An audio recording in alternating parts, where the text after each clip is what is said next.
안녕하세요. 은혜홈스쿨 이찬희입니다. 오늘 제가 여러분께 들려드릴 강의는 그러면 우리는 어떻게 살 것인가 13번째 강의 대안에 대해서 말씀드리고자 합니다. 자, 맨 첫 번째로 이제 개인적 평안, 그러니까 자기 스스로 이제 궁극적 자기의 목적이 이제 평안과 부유, 자기의 개인적 평안과 부유를 하는 사람들에게 이제 엘리트라든가 아니면은 이제 그런 사람들이 이제 많아질수록 이제 특정 소수의 엘리트나 고위 관리들이 이제 그 사람들에게 이제 압도적인 압박을 하였습니다. 그러니까 그 사람들에게 꼬신 거죠. 그러니까 일종으로 내가 너를 부유하고 안전하고 평안하게 해줄게, 그런 식으로 꼬셔서 이제 압박을 시키는 겁니다. 자기 마음대로. 그래서 그 사람들이 받는 압박에 대해서 몇 가지 설명해 보자 합니다. 첫 번째로 경제적 붕괴입니다. 경제적 붕괴는 우리가 알다시피 지금 인플레이션이 일어납니다. 이게 너무 돈을 많이 찍어내잖아요. 그래서 이제 사회가 규제를 시도합니다. 그러니까 맨 처음에 돈을 너무 많이 찍어내니까 이제 규제로 이제 더 이상 그만 찍어내게 하라고 딱 막습니다. 그런데 그렇게 하니까 이제 또 그러니까 또 경제가 이제 붕괴하려고 이제 위험이, 그 경기가 이제 막 악화되고 그러려고 하는 걸 또 보이죠. 그러면 또 인플레이션을 그 규제를 없앱니다.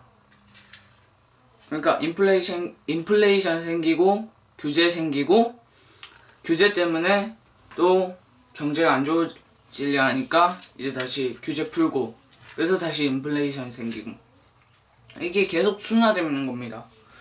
그래서 그 인플레이션이 점점 심해지는 것이죠. 그러면 이게 어떻게 됩니까? 그 화폐의 가치, 그러니까 그 나라의, 예를 들어 달러 같은 경우에는 달러의 가치가 폭락하게 되는 것이죠. 그 결과 이제 나라의 경제적 붕괴가 생기게 되고, 그 나라가 이제 힘이 사라지고, 예를 들면 그 독일의 그 마르크가 이제 환율이 떨어지면서 그 나라의 신뢰도도 같이 떨어지는 그런 경제적 위기가 되게 중요하다는 것을 볼 수 있죠. 자, 두 번째는 전쟁의 위협입니다. 지금 보시다시피 전쟁이 일어나는 거죠. 이 나라는 이제 기독교가 지금, 그런데 이 시대 상황을 알아야 됩니다. 지금 소련이 다 망했고 이제 소비에트가 없는데, 이 프란시스 셰퍼가 쓸 때 당시만 해도 이제 소련이 있었습니다. 그래서 그 1950년대 그 근처거든요. 가장 강력할 때, 냉전 시대 때. 그래서 그 상황을 감안하고 제 말을 들어보시면 됩니다. 그때 당시 이제 소련이 점점 확장되고 있었잖아요. 그래서 그때 기독교가 없는 유럽은요, 그 상태로 계속 놔뒀다가는 이제 유럽은 이제 기독교가 없어요. 그 기독교의 기반이 없으면은 이제 나중에 소련한테 그 전체주의 국가, 그러니까 공산주의한테 먹히게 되는 것입니다. 그 기반이 없기 때문에, 그 공산주의가 잘못된 거를 알지 못하기 때문에 먹히게 되는 것이죠. 그리고 유럽은요, 그때 지금 자유가 있는 것처럼 보입니다. 기독교적 자유가. 하지만 없어요. 왜 그럴까요? 기독교적 자유는 기독교적 자유가 아니라 그냥 그 자기가 어디에서 가져온 자유지, 그게 진짜 자유는 아니란 말이에요. 그래서 이 자유라는 것은 제대로 된 자유가 아니라 잘못된 자유지, 진짜 제대로 된 자유는 기독교적 자유이기 때문에 그 자유는 언젠가 망하게 되고 언젠가 그 자유가 파괴로 흘러가게 된다는 것입니다. 자, 이제 사람들은요, 이제 이 전쟁에 지금 미국과 이 보소련이 붙고 있잖아요. 그래서 사람들은 점점 전쟁의 위협이 없는, 그러니까 그 전쟁의 위협을 한 방에 사라지게 하는, 그 전쟁을 한 방에 없애주게 하는 것, 바로 원자폭탄, 이 아토믹 bom이라고 부르는 원자폭탄을 이제 가지고 있는 권위주의, 그러니까 정부, 그 힘이 센 정부한테 이제 붙게 됩니다. 그래서 계속 권위주의 이제 엘리트죠, 엘리트에게 이게 붙게 됩니다. 그 결과 이제 엘리트의 힘은 더 강력해지고 이제 사람들은 더 불안에 떨게 되는 것이죠, 저 전쟁 때문에. 그래서 이제 원자폭탄을 의지해서 이제 원자폭탄을 이제 소련을 해서 날리면은 안전하겠다. 이래서 붙긴 붙는데 이제 점점 더 그거는 심하게 그리고 이제 결론은 안 나게 되는 좀 비참한 상황이 되게 되는 것입니다. 자, 세 번째를 보겠습니다. 정치적 폭력과 테러가 일어납니다. 지금 우리가 많이 보고 있죠. 9.11 테러 폭력이 생기는 것이죠.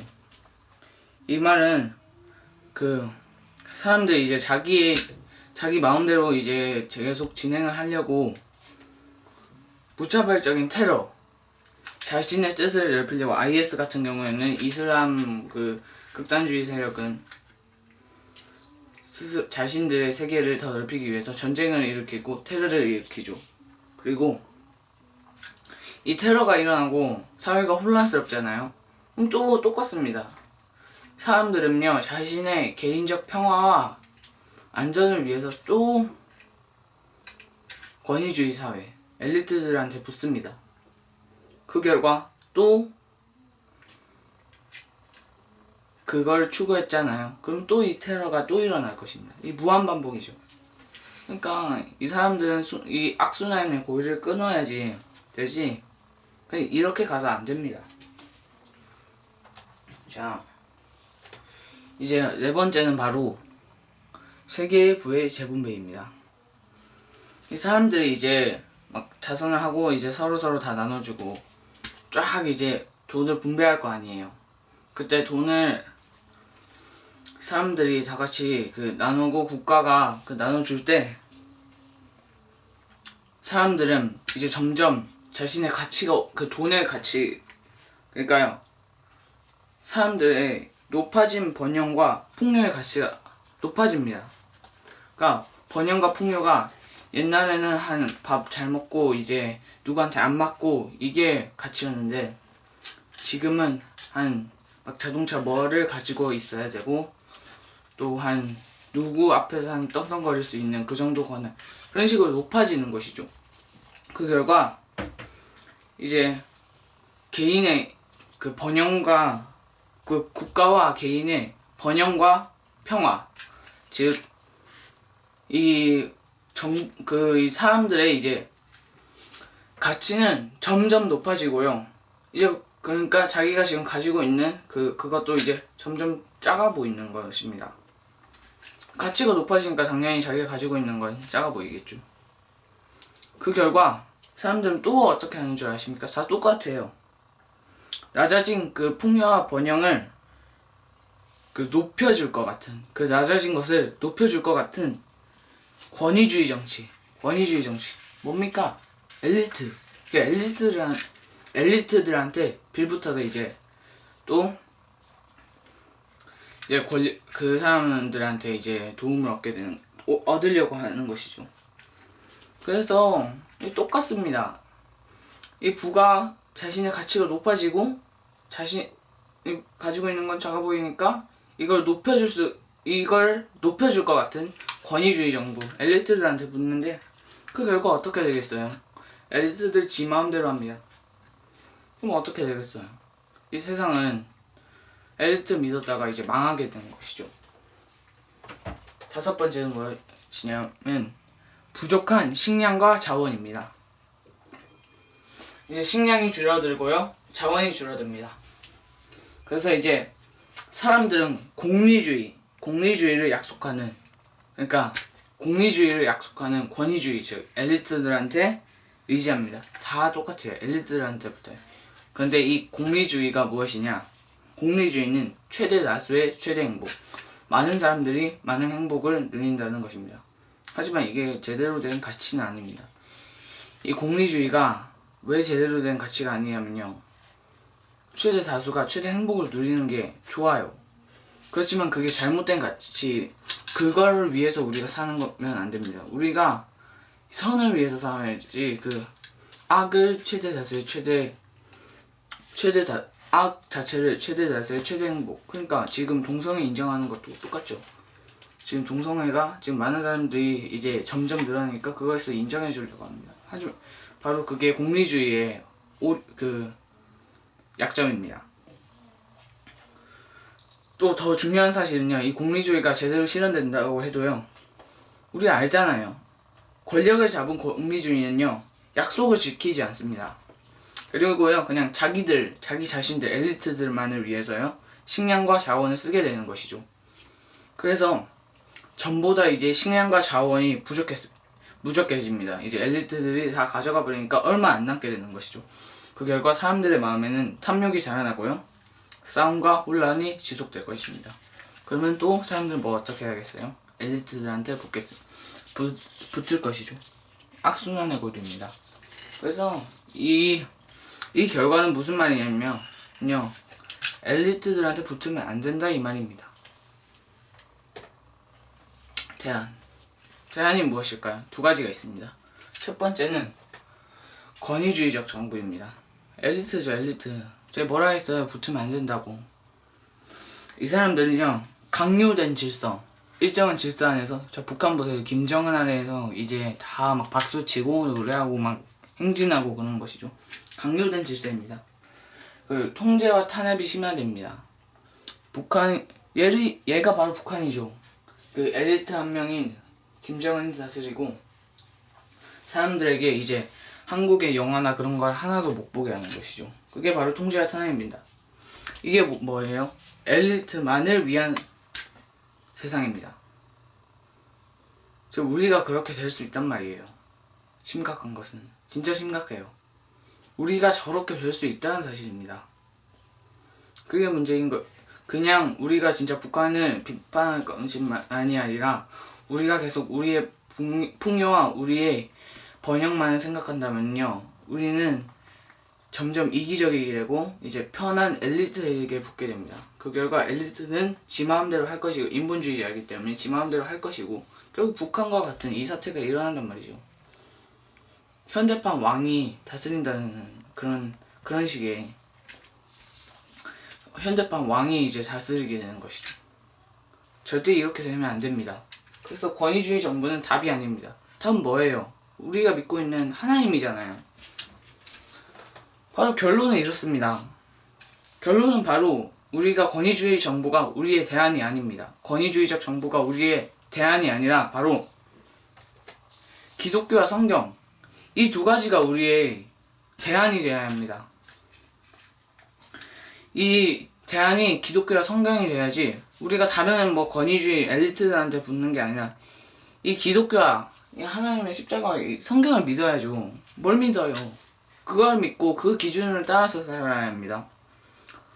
바로 이 성경의 그 기독교와 가치는, 성경은 모든 가치는 하나님께 있는, 모든 가치는 하나님께 있는 그 기준을 사용합니다.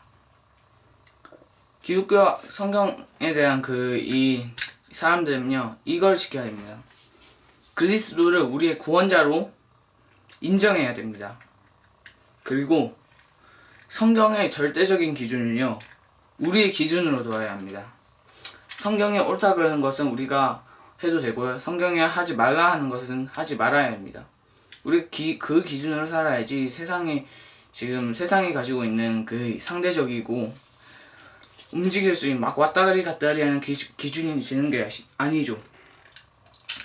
그리고 이 결과 절대적인 기준이 있으면 좋은 게 뭡니까? 그 절대적인 하나님의 기준이 있기 때문에요, 우리는 참된 자유를, 참되고 파괴가 없고 혼란이 없는 그런 평안한 자유를 누릴 수 있게 됩니다. 그리고요, 또 중요한 것은요, 하나님이 주신 참된 지혜로 말미암아 우리가 엄청난 사회, 과학, 문화에 엄청난 발전을 이룰 수 있게 됩니다. 다시 한번 들어가 볼까요? 그러면은 우리가 왜 절대적인 기준으로요, 우리가 절대적인 하나님의 기준으로, 성경의 기준으로 말미암아 우리가 왜 절대적인 기독교의 기독교적 절대적인 기준으로 말미암아서요 어떻게 발전을 이뤘을까요? 바로 이렇게 됩니다. 첫 번째는요, 예수님이 돌아가셨습니다. 예수님이 우리를 위해 죽으셨죠.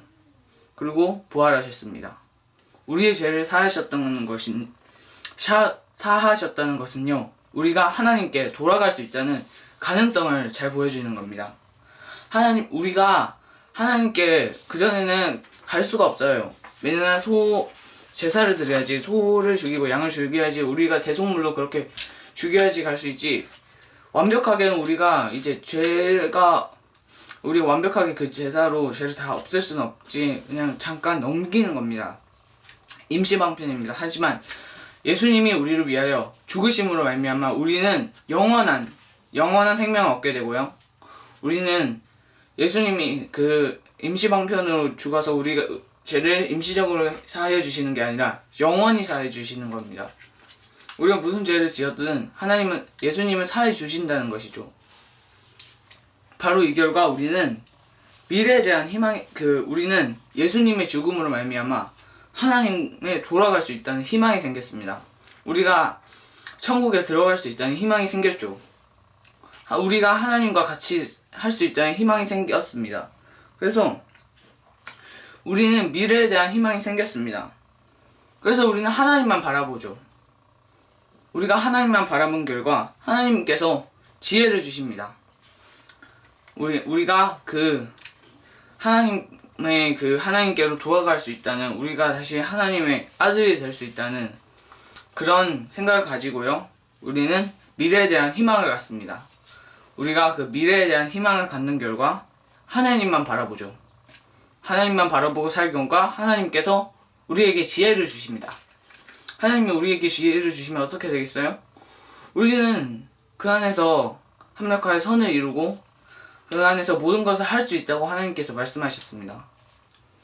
하나님께서 지혜를 주시면은 우리가 발전을 할 수 있는 것이죠.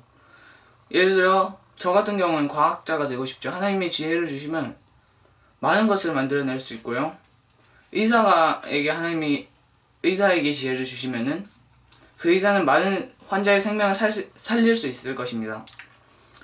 그리고 군인들한테는요, 어떻게 되면 하나님이 용기를 더 붙들어줘서 더 강하고 더 서로 잘 합력할 수 있도록 하나님께서 도와주시는 것이죠. 사회적으로는요, 우리가 서로 평안해질 수 있습니다.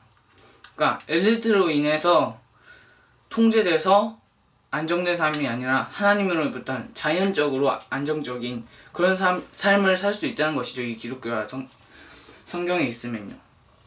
그래서 바로 큰 예가 미국입니다. 미국이 이 하나님의 성경을 인해서 시작되었잖아요. 그 결과 지금 세계 1대 강국이 되었습니다. 하나님을 믿는 결과가, 기독교와 성경을 믿는 결과가 이렇게 좋은 것이죠. 그래서 우리나라가 이 기독교와 성경을 믿어야 하는 그 이유입니다. 우리가 이 하나님의 나라를 믿고 하나님을 믿고 하나님과 같이 하나님을 따르고 하나님의 일을 믿고 예수님이 우리를 위해서 죽으셨다는 사실을 믿기만 하면요, 우리는 구원받고 영원한 생명을 얻을 수 있고요. 또한 우리의 나라가 하나님의 주신 축복과 지혜로 말미암아 더 굳건하게 설 수 있게 되는 것입니다. 네, 이상 끝이고요. 이제 13번째 강의, 대안에 대한 그러면 우리는 어떻게 살 것인가 강의에 대해 마치도록 하겠습니다. 감사합니다. 이찬이었습니다.